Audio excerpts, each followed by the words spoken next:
आइए सीखते हैं जीव विज्ञान के 10 महत्वपूर्ण एमसीक्यूज जो आपके एग्जाम्स के लिए इम्पोर्टेंट हैं। पहला प्रश्न है, कोशिका की खोज किसने की थी? ऑप्शन है Charles Darwin, Robert Hooke, Louis Pasteur या ग्रेगर मेंडल। सही जवाब हमें कमेंट बॉक्स में लिखिए, चेक करते हैं। सही जवाब है रॉबर्ट हुक। रॉबर्ट हुक ने 1665 में कॉर्क की पतली परत को सूक्ष्मदर्शी से नीचे देखा और छोटे छोटे खानों को देखा, जिन्हें उन्होंने सेल्स नाम दिया। यह नाम मठों के छोटे कमरों से प्रेरित था।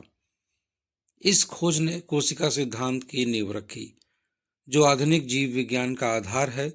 बाद में स्लाइडेन और स्वान ने इस सिद्धांत को विकसित किया।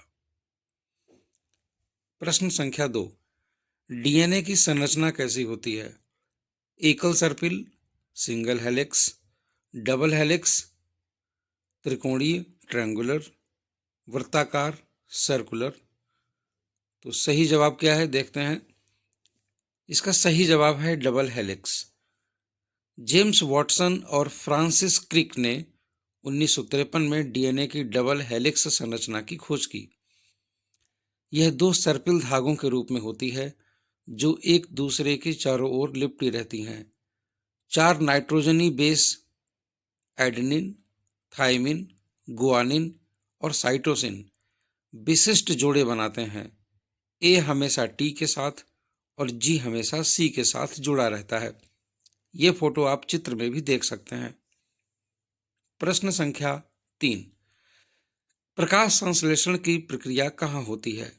माइटोकॉन्ड्रिया, क्लोरोप्लास्ट, राइबोसोम, केंद्रक, न्यूक्लियस। तो सही जवाब इसका क्या है?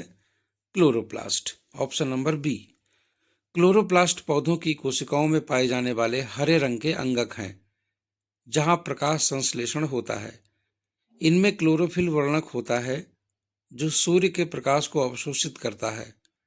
प्रकाश संश्लेषण 2 चरणों में होता है, प्रकाश अभिक्रिया थाइलेकॉइड में और अंधकार अभिक्रिया या केल्विन चक्र स्ट्रोमा में।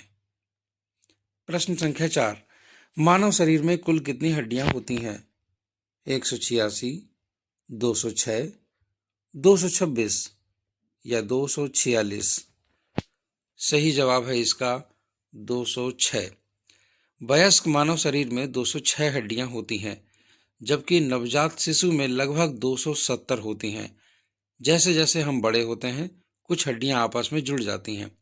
कंकाल तंत्र शरीर को आकार देता है, अंगों की रक्षा करता है और मांसपेशियों के साथ मिलकर गति संभव बनाता है। हड्डियां रक्त कोशिकाओं का निर्माण भी करती हैं। प्रश्न संख्या 5, रक्त समूह की खोज किसने की? Karl Landsteiner, option B Alexander Fleming, number C Edward Jenner, number D Jonas Salk. तो सही जवाब क्या है? Karl Landsteiner. कार्ल लैंडस्टीनर ने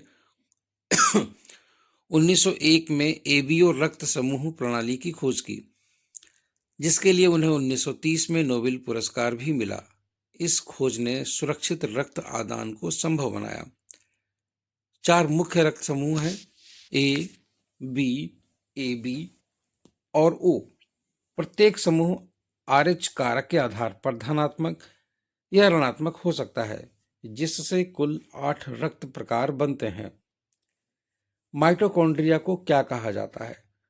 कोशिका का मस्तिष्क, कोशिका का पावर हाउस, कोशिका की रसोई या कोशिका का गोदाम। तो सही जवाब है इसका कोशिका का पावर हाउस।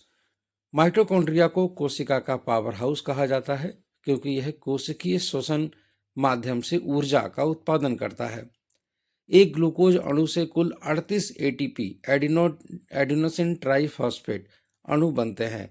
माइटोकॉन्ड्रिया में अपना डीएनए होता है और यह मातृवंशीय होता है, अर्थात मां से बच्चे में आता है। प्रश्न संख्या 7, मेंडल के वंशागति नियम क्या हैं?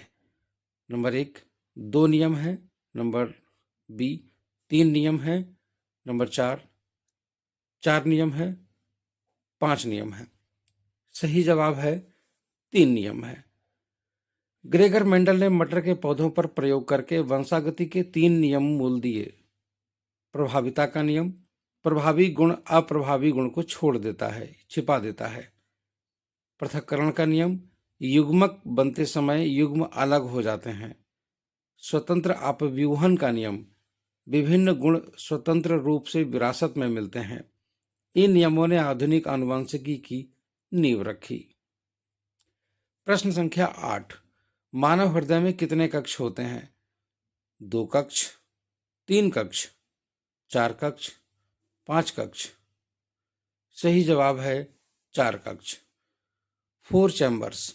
मानव हृदय में 4 कक्ष होते हैं, 2 अलिंद ऊपरी भाग और 2 निलय निचला भाग। दायां भाग अशुद्ध रक्त और बायां भाग शुद्ध रक्त को पंप करता है। दोहरा परिसंचरण तंत्र, फुफ्फुसीय परिसंचरण हृदय से फेफड़ों तक और प्रणालीगत परिसंचरण हृदय से पूरे शरीर तक यह कुशल ऑक्सीजन वितरण सुनिश्चित करता है। प्रश्न संख्या 9, प्रोटीन संश्लेषण कहाँ होता है? केंद्रक में, राइबोसोम में, गोल्जी बॉडी में या लाइसोसोम में?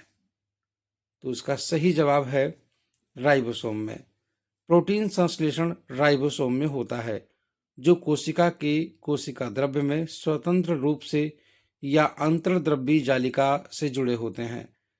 राइबोसोम को प्रोटीन फैक्ट्री भी कहा जाता है। प्रक्रिया में 2 चरण होते हैं। पहले केंद्रक में डीएनए से एमआरएनए बनता है, ट्रांसक्रिप्शन। फिर राइबोसोम में एमआरएनए से प्रोटीन बनता है, ट्रांसलेशन। टीआरएनए अमीनो अम्ल लाता है। प्रश्न संख्या 10, पारिस्थितिकी तंत्र में ऊर्जा का प्रवाह कैसा होता है? चक्रीय, एक दिशीय, द्विदिशीय या बहुदिशीय? तो सही जवाब है इसका एक दिशीय। पारिस्थितिकी तंत्र में ऊर्जा का प्रवाह एक दिशीय होता है। सूर्य से उत्पादकों में मतलब पौधों में और पौधों से उपभोक्ताओं तक ऊर्जा वापस नहीं लौटती। प्रत्येक स्तर पर 90% ऊर्जा ऊष्मा के रूप में नष्ट होती है। 10% का नियम, केवल 10% ऊर्जा अगले पोषी स्तर तक पहुंचती है। इसलिए खाद्य श्रृंखला में 3-4 स्तर ही होते हैं। अपघटक मृत जीवों से ऊर्जा प्राप्त करते हैं। धन्यवाद। अगर आपको वीडियो अच्छी लगी हो तो शेयर करना ना भूलें।